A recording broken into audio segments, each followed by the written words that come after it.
Well, welcome back, everyone. We are continuing our series on parenting myths, and today we're talking about the third myth, which is that there are good children and bad children. I actually have a personal story about this myth, and it was something that really just impacted me so much when it first happened. But I work for an organization that primarily deals with at-risk youth, and so in one situation, I was with a client at the hospital. And I overheard the nurses who were reviewing this client's chart, sort of just talking about where this client was from.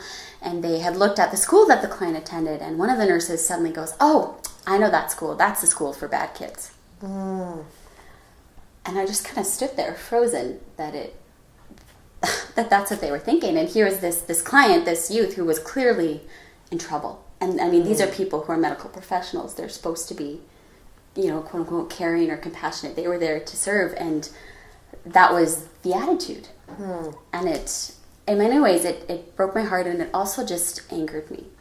Because I feel like when we put this label on kids and on youth, we really miss out on everything else about them.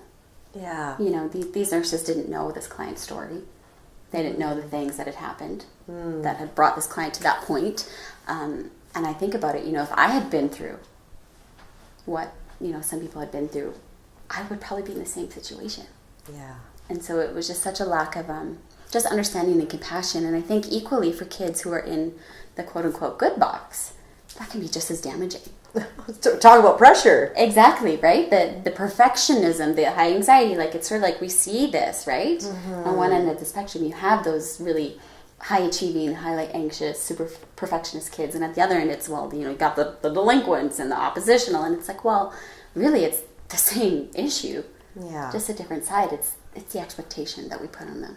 Yeah, it's so true. Yeah, I know with my son, who has oppositional defiance disorder, which I technically don't fully agree with that diagnosis, but he's definitely counter will. It comes up a lot, and he's been labeled bad by some, and so I feel that too. And even for me, sometimes in my mind, I wouldn't necessarily label him bad, but being very difficult. And I remember a psychologist saying to me that every child would do better if they could. Yes. And that really impacted me with my own son and some of the youth that we work with, realizing that a lot of these kids who are making poor decisions, whether they're normally making good decisions or not, that they would do better in that situation if they could. Exactly. We do the best we can with what we have in that moment.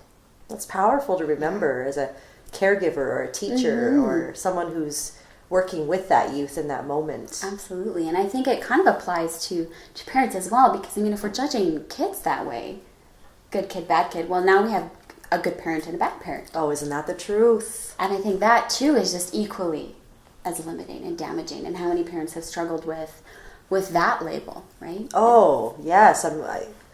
I'm such a bad parent right now because I said, or because I did, or what's even more dangerous, like you said too, I am a good parent because my child behaves this way, or because I did this, and that's setting us up for failure too. Yeah, it's just, I think it just really, we miss out on so much when we limit ourselves to those categories.